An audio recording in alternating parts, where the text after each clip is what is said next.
I never imagined that Florida, with its warm mornings and palm-lined streets, would become the place where my life quietly broke apart.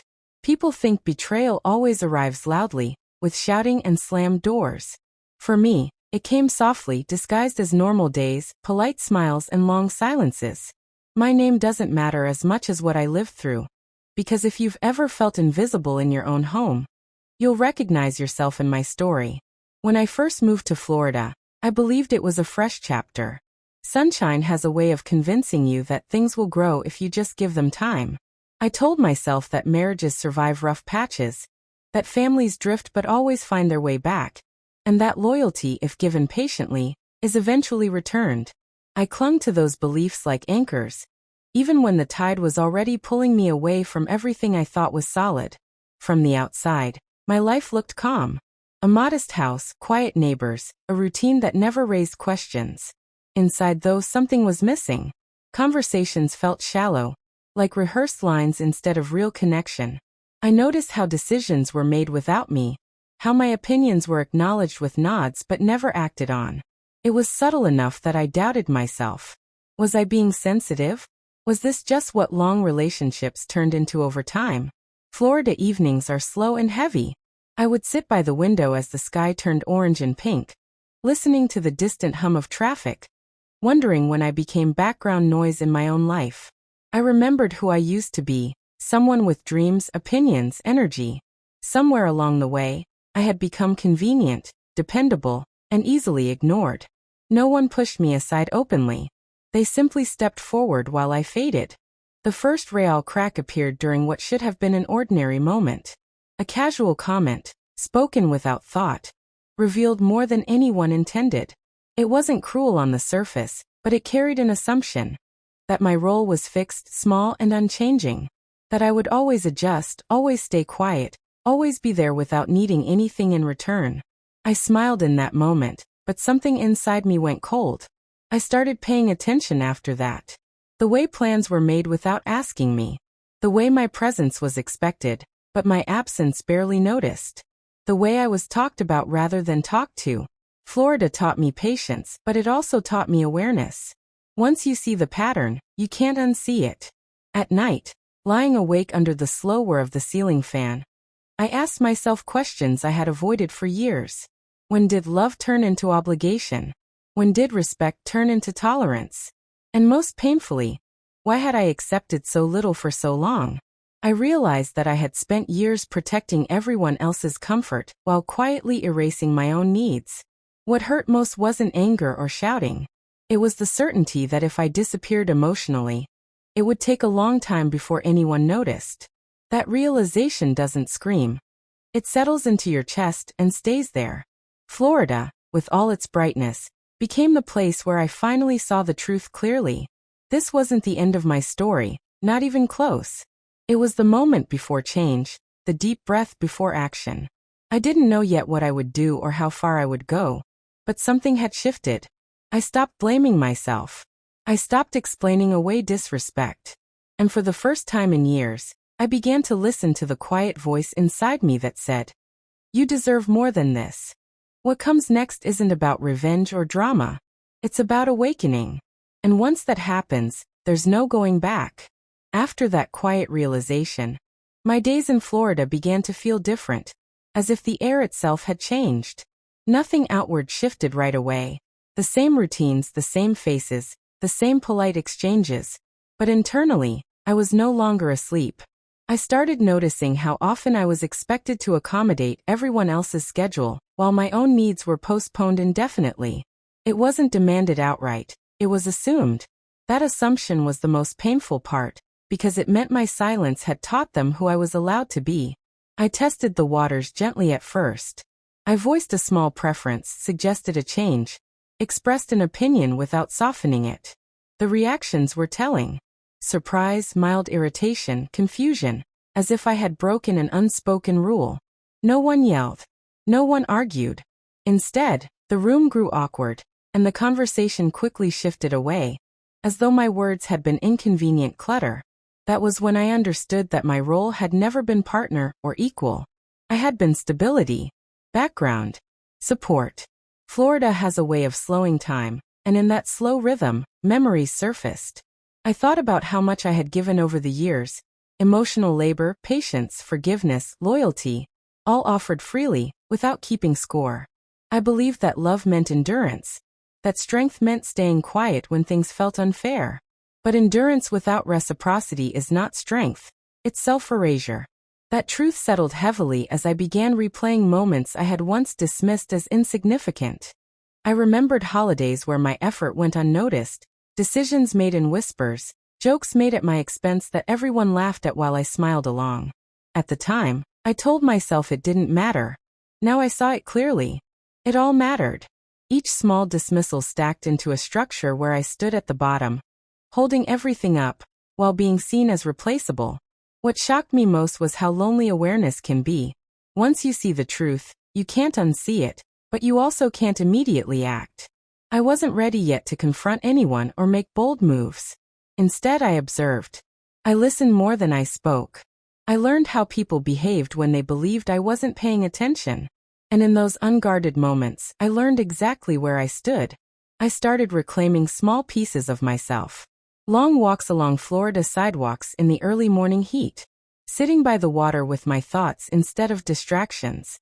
Writing things down, not plans, not accusations, just truths. Things I had felt but never named. That process was both painful and freeing. Naming something gives it shape, and once something has shape, it can be addressed. The biggest shift came when I stopped asking for permission to exist fully. I no longer apologized for taking up space in conversations. I didn't rush to smooth over discomfort when I expressed myself. The resistance I encountered confirmed what I already knew. My silence had been convenient, and my voice was disruptive. But disruption, I realized, is often the first sign of change. Florida sunsets remained beautiful, but they no longer distracted me from reality. I understood that staying silent would mean staying small forever. I wasn't angry yet. I was resolved. There is a calm that comes before action. A steady clarity that replaces confusion. That was where I stood. Not dramatic, not impulsive, but awake. I didn't know how this story would unfold, but I knew one thing with certainty. I would not return to being invisible. The woman who had accepted crumbs was gone. In her place stood someone quietly preparing for what came next. The more I observed, the more I realized that nothing around me would change unless I changed first, and that understanding brought an unexpected mix of fear and power. Fear, because change always threatens the fragile balance people grow comfortable with, and power, because for the first time in years, I felt ownership over my own life. I began to recognize how often my compliance had been mistaken for agreement, how my kindness had been interpreted as weakness, and how my patience had quietly trained everyone to overlook me. In Florida's humid stillness, where afternoons stretched endlessly and nights carried the sound of distant traffic and cicadas, I allowed myself to sit with that truth without rushing to soften it.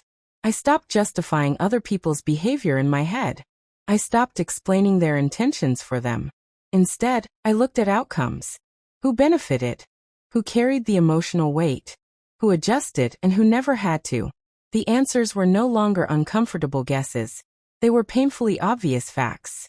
I noticed how conversations continued smoothly when I stayed agreeable, and how they stalled the moment I asserted myself. I noticed how decisions were made quickly when I wasn't consulted, yet delayed endlessly when my input was required but inconvenient. Slowly, the pattern revealed itself. I was valued for what I provided, not for who I was. That realization didn't come with fireworks or shouting matches. It came quietly, settling into my bones, reshaping how I moved through the world. I began choosing silence not out of habit, but out of strategy, conserving my energy instead of spending it on people who had already decided how much I was worth. At the same time, I practiced speaking with intention, saying less but meaning more, letting my words land without chasing approval. The reactions were subtle but telling. Some people grew distant. Others became defensive. A few tried humor to pull me back into the old role. But no one asked why I was changing. And that, more than anything, confirmed that my inner life had never truly been a concern.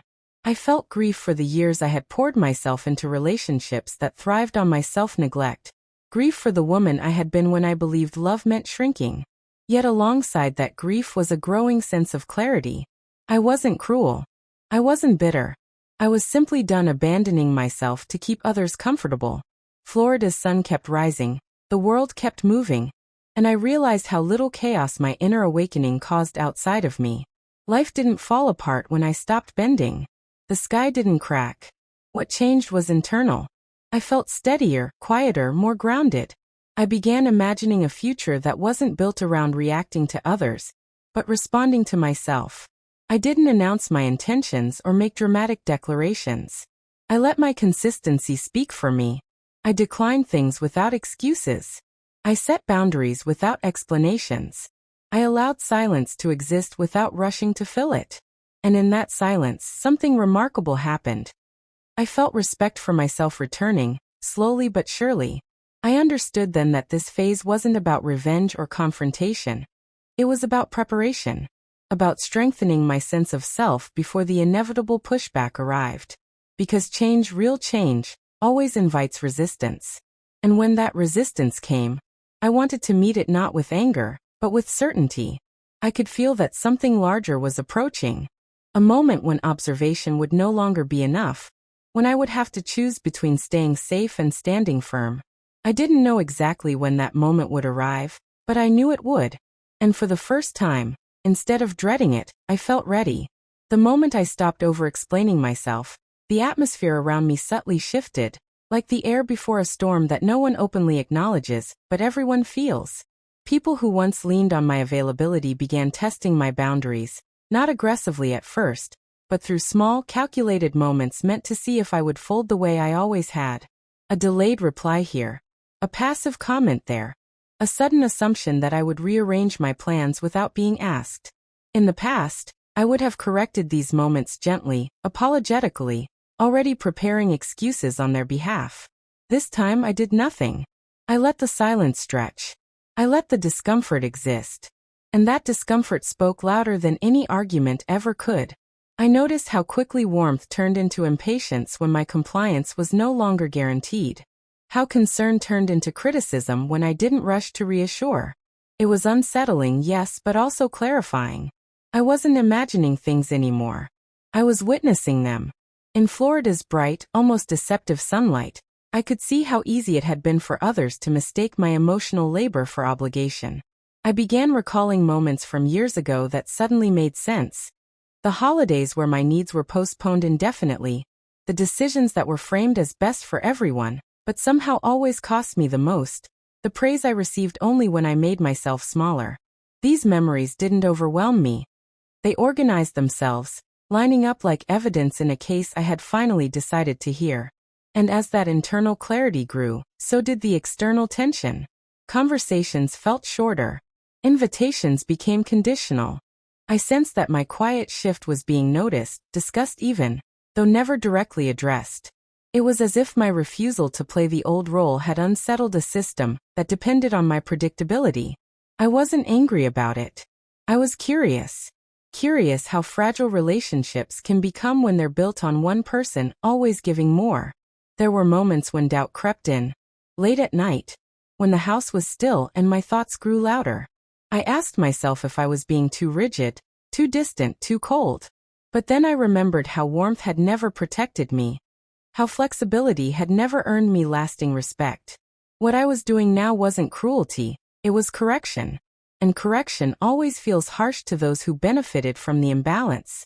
I started prioritizing my time in ways that felt almost rebellious. Long walks without explaining where I was going.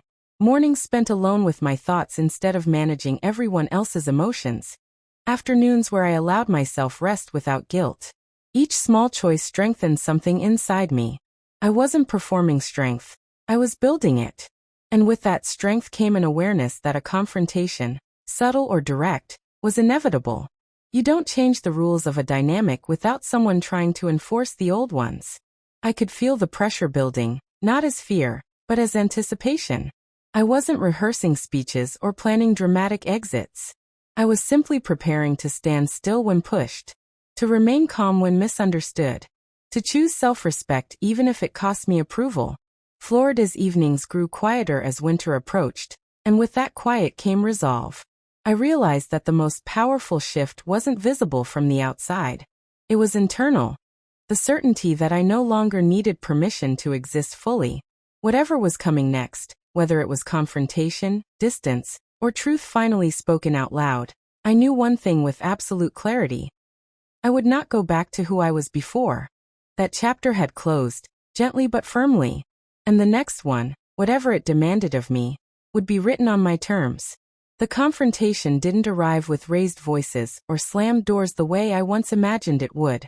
It came quietly, almost politely, wrapped in concern and disguised as reason. One evening, as the Florida sky faded into soft oranges and purples, I was asked, casually, why I had changed. The word hung in the air like an accusation pretending to be curiosity. I paused longer than usual before answering, not because I didn't know what to say, but because I was deciding how much truth the moment could handle.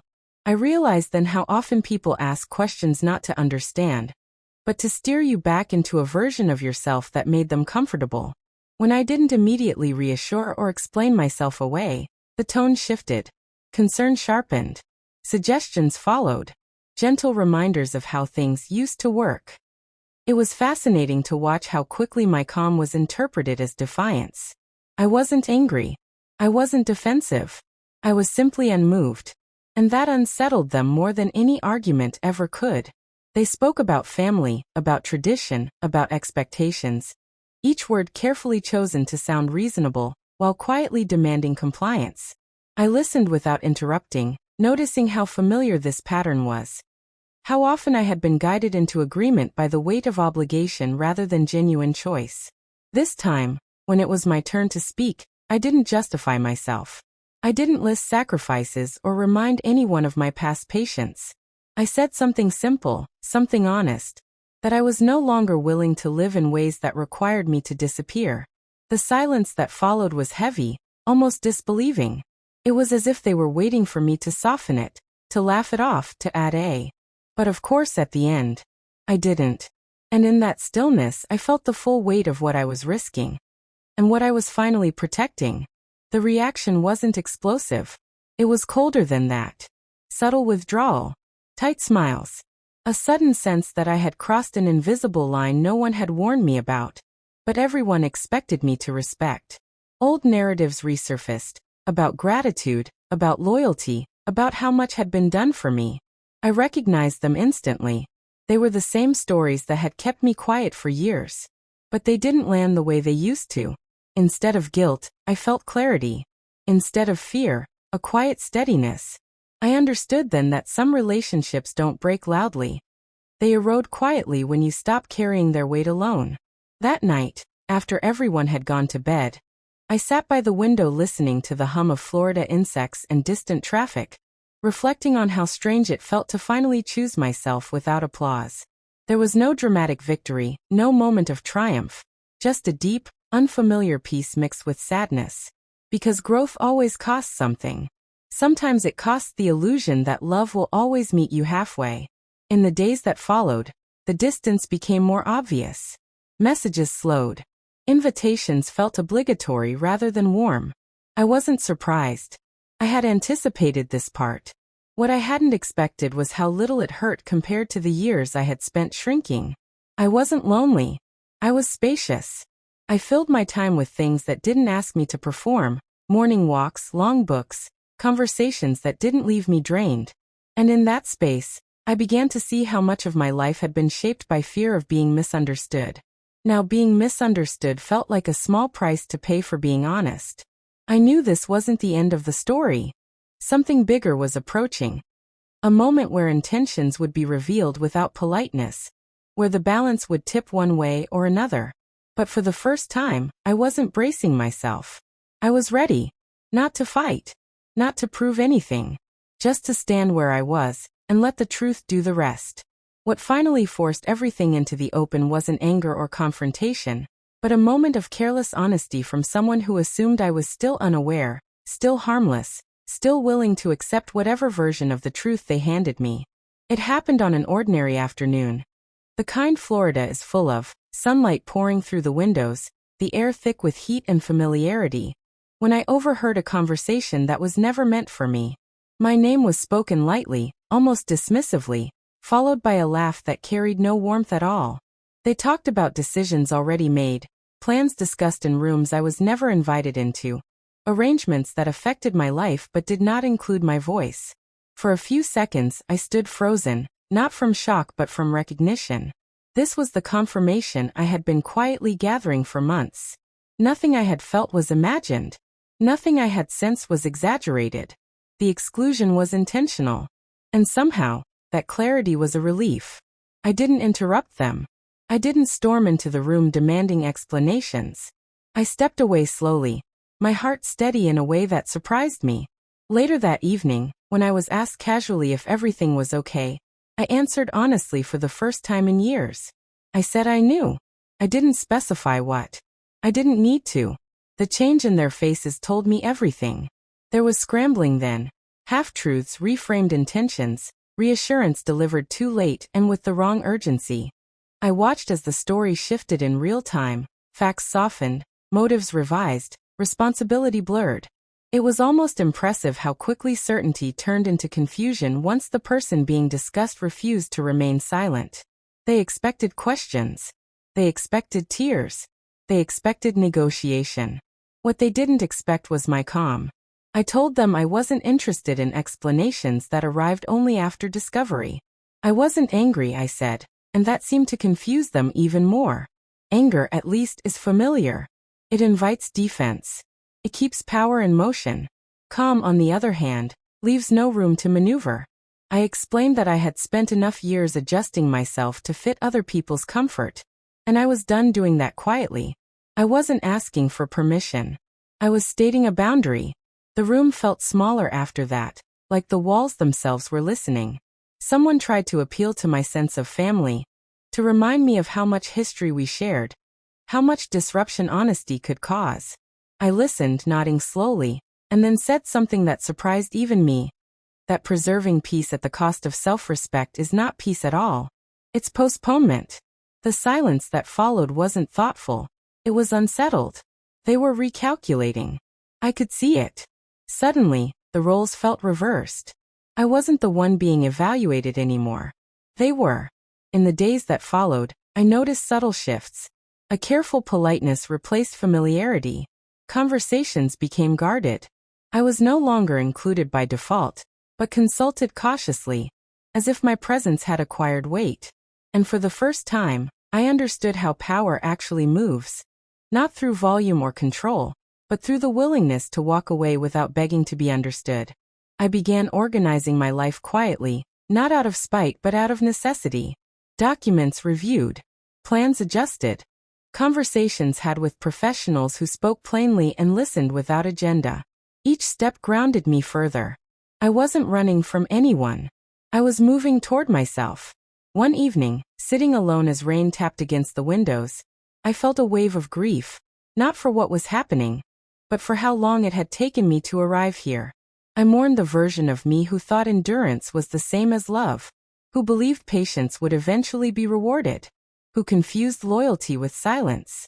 But grief, I realized, doesn't always mean regret. Sometimes it's simply the acknowledgement that a chapter has closed for good. And as I looked ahead, I knew the next part of my story would be the most difficult. Not because I was unprepared, but because it would require me to follow through without flinching. The truth was out now. And once truth is spoken, it cannot be neatly folded back into the past. By the time the consequences began to surface, I was no longer reacting. I was prepared. That difference changed everything. People assume that standing up for yourself looks dramatic from the outside, that it arrives with ultimatums and raised voices. But what they don't tell you is that the real power shows up quietly, in the follow-through. When boundaries stop being statements and start becoming actions. I didn't announce my decisions. I simply made them. Schedules shifted. Access changed. Expectations were no longer met automatically. And slowly, the realization settled in that I was no longer available in the way I once had been. The first real pushback came disguised as concern. I was asked whether I was okay, whether something was wrong, whether I was being influenced. The implication was clear. My independence had to be explained, preferably blamed on something external. I answered plainly. I said I was fine. Better than fine, actually. That I had clarity. That response unsettled them more than any argument could have. When manipulation fails, it often retreats into nostalgia. Memories were brought up selectively, moments meant to remind me of my role, my obligations, my supposed debt. I listened without interruption, noticing how carefully those stories erased the parts where I had been exhausted, overlooked, or quietly enduring. When I didn't respond the way they expected, frustration crept in. Not explosive, but sharp. Subtle comments. Passive remarks. The kind meant to provoke guilt without leaving fingerprints. But guilt no longer had a place to land. I had spent too long unpacking it to let it move back in. What surprised me most wasn't their reaction. It was mine. I didn't feel vindictive. I didn't feel triumphant. I felt steady, rooted, as if something inside me had finally settled into alignment. There was a moment, not long after, when one of them confronted me directly. No softness this time. No querfelguerding. Just the raw question. Why was I doing this? Why now? I took a breath before answering. Not because I was unsure, but because the truth deserved care. I said I wasn't doing anything to anyone. I was doing something for myself. I explained that I had reached a point where continuing as I was would mean betraying myself daily, and I had already done that long enough. The response was silence.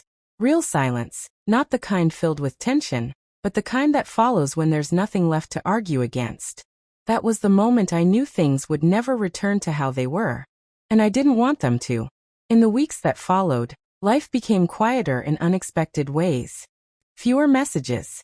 Fewer demands. More space. At first, the emptiness felt strange, like stepping out of a room that had been loud for so long that silence felt unnatural. But slowly, the quiet became comforting. I filled it with intention. Morning routines that belonged to me. Afternoons spent learning instead of pleasing. Evenings where I didn't rehearse conversations or brace myself for disappointment. And in that stillness, I discovered something I hadn't expected: joy. Not loud joy. Not performative joy.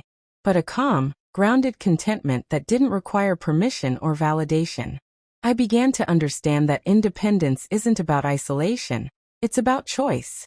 About deciding who gets access to your time, your energy, your emotional labor. And I was choosing differently now. There were moments of sadness, of course. Growth doesn't erase attachment overnight. But the sadness no longer controlled my decisions. It simply passed through, acknowledged and released. One evening, as the Florida sun dipped low and painted the sky in soft golds, I sat alone and reflected on how far I had come. Not in distance, but in strength. I realized that the people who truly cared hadn't tried to pull me back. They had adjusted. They had listened. And that told me everything I needed to know. I wasn't losing relationships. I was shedding illusions. And with each one that fell away, I felt lighter, clearer, more myself than I had in years. I knew the final chapter was close now. Not because everything was resolved, but because I had resolved something within myself. Whatever came next, I would meet it standing tall, unafraid, and fully present in my own life. The ending of my story didn't arrive with an apology or a dramatic reconciliation. And for a long time I thought that meant something was missing. But I understand now that closure doesn't always come wrapped in understanding from others. Sometimes it comes from finally understanding yourself. Life settled into a new rhythm, one shaped not by obligation or expectation, but by intention. I stopped waiting for certain conversations to happen, and stopped imagining explanations that would never come. Instead, I focused on building a life that didn't require approval to feel complete. The people who had grown distant remained that way, and strangely, the world did not collapse because of it. What filled the space they left behind was something far more valuable: peace. I learned that peace isn't the absence of conflict, it's the absence of self-betrayal. There were days when memories surfaced unexpectedly, moments when I caught myself reaching for an old habit of apologizing or over-explaining. But each time I noticed it, I chose differently. That choice became easier with time. I invested in myself in quiet ways. Health, learning, friendships that felt mutual rather than draining. I allowed myself to be seen as I was, not as who others preferred me to be. And with that came a sense of wholeness I hadn't felt in decades. One afternoon, while walking beneath tall palms swaying gently in the Florida breeze, I realized I no longer felt the need to justify my happiness. It simply existed. The absence of constant tension revealed how heavy my life had once been, and how much strength it had taken just to carry it. I thought about how many years I had mistaken endurance for virtue, silence for maturity, patience for love. I don't regret those years, they shaped me, but I no longer romanticize them. Growth, I learned, doesn't erase the past, it reframes it. It allows you to look back without flinching and forward without fear. Occasionally, I hear echoes of the old narratives, how I changed, how I became difficult, how things were easier before. And maybe they were easier, for everyone except me. I no longer take responsibility for other people's discomfort with my self-respect. That burden was never mine to carry. The truth is, reclaiming your life later in life isn't an act of rebellion, it's an act of courage. It means choosing yourself after years of being told, subtly or directly, that you come last. It means standing firm even when doing so costs you familiarity, routine, or approval. And it means trusting that what you gain will be worth far more than what you lose. As I sit now, reflecting on everything that led me here, I feel gratitude, not toward those who hurt me, but toward the version of myself who finally listened to her own voice. She was there all along, waiting patiently. And when I finally made space for her, everything changed. If there is one thing I hope anyone hearing my story takes away, it's this: it is never too late to begin again. Not at any age. Not under any circumstance. Your life doesn't end when you stop pleasing others. It begins when you stop abandoning yourself. And that, I've learned, is the quietest and most powerful victory of all.